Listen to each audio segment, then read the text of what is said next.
Welcome to south Indian cooking. இன்றைக்கி நம்ம பார்க்க போகிறது ரவை வச்சு இன்ஸ்டண்ட்டாக ஒரு ஸ்வீட் ரெசிபி தான் பார்க்க போகிறோம். இது செய்யறதுக்கு ரொம்ப ஈஸியாக இருக்கும், ஆனால் டேஸ்ட்டும் பார்த்திங்கன்னா ரொம்ப சூப்பராக இருக்குங்க.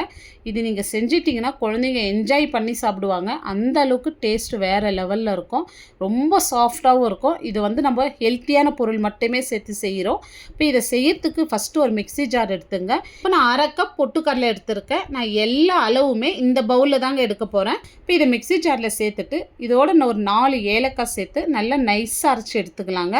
பாருங்கள், இந்த அளவுக்கு நைஸாக இருக்கணும். இப்போ பாருங்கள், ஒரு பேன் வச்சுட்டு இதில் 2 கப் அளவு நான் துருகின தேங்காய் சேர்த்துக்கிறேன். இப்போ நம்ம எந்த கப்பில் பொட்டுக்கடலை எடுத்தோமோ அதே கப்பு யூஸ் பண்ணுங்கள். இப்போ 1 கப் நாட்டு சர்க்கரை சேர்த்துடலாம். இதோட 1/4 கப் தண்ணி சேர்த்துங்க. இப்போ நான் நாட்டு சர்க்கரை சேர்த்துருக்கேன்.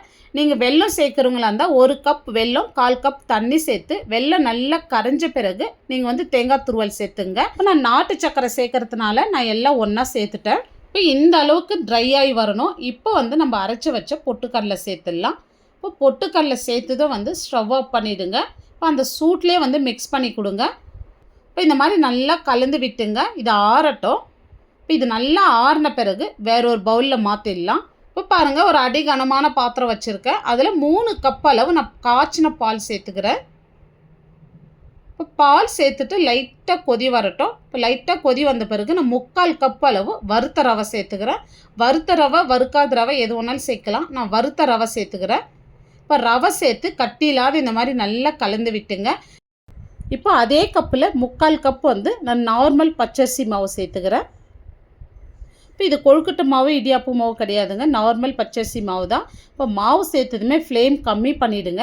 கம்மி பண்ணிவிட்டு இந்த மாதிரி நல்லா கலந்து விட்டுங்க. இப்போ கட்டி இல்லாத இந்த மாதிரி நல்லா அழுத்தி கலந்து விட்டுங்க. நம்ம ரவை சேர்த்ததுக்கப்புறம் உப்பு சேர்த்துருக்கணும். நான் அந்த இடத்துல மறந்துட்டேன், அதனால் நான் இப்போ சேர்த்துக்கிறேன். நீங்கள் ரவை சேர்த்ததுமே உப்பு சேர்த்துங்க. இப்போ தேவையான அளவு உப்பு சேர்த்து கலந்து விட்டுங்க. இப்போ இந்த அளவுக்கு நல்லா ட்ரை ஆகி வந்ததும் இப்போ நம்ம ஸ்டவ் ஆஃப் பண்ணிவிட்டு இப்போ இது ஒரு மூடி போட்டு மூடி விட்டுருங்க. இப்போ கை பொறுக்கிற சூடு வந்ததும் இப்போ நான் ஒரு அகலமான பாத்திரத்தில் மாற்றிக்கிறேன். இப்போ கையில் கொஞ்சமாக எண்ணெய் அப்ளை பண்ணின்னு இப்போ நல்லா பிசைந்து விட்டுங்க. இப்போ இந்த இடத்துல உங்களுக்கு ரொம்ப கட்டியாக இருந்துச்சுன்னா நல்லா கொதிக்கிற தண்ணியை சேர்த்து நல்லா கலந்து விட்டுங்க.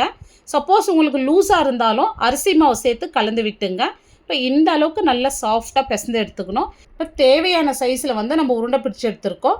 ரொம்ப சின்னதாக எடுக்காதீங்க, இந்த அளவுக்காச்சும் எடுக்கணும். இப்போ ஒரு சப்பாத்தி கட்டையில் கொஞ்சமாக அரிசி மாவு தூவி விட்டுங்க.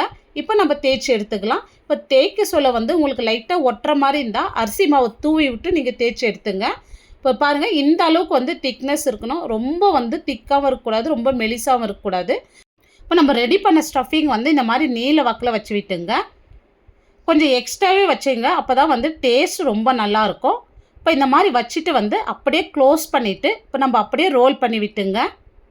இப்போ இந்த மாதிரி ரோல் பண்ணிவிட்டு எட்ஜெல்லாம் இந்த மாதிரி ப்ரெஸ் பண்ணி விட்டுங்க. இப்போ பாருங்கள், சைடெல்லாம் இந்த மாதிரி க்ளோஸ் பண்ணி விட்டுங்க.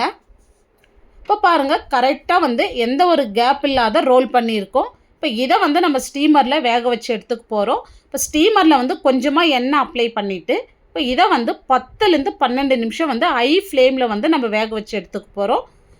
இப்போ நம்மளுக்கு நல்லா வெந்து இருக்குது. இப்போ இது லைட்டாக கை பொறுக்கிற சூடு வர வரைக்கும் இது எடுக்காதீங்க. கை பொறுக்கிற சூடு வந்ததும் இதை வேற ஒரு பிளேட்டில் மாற்றிடுங்க.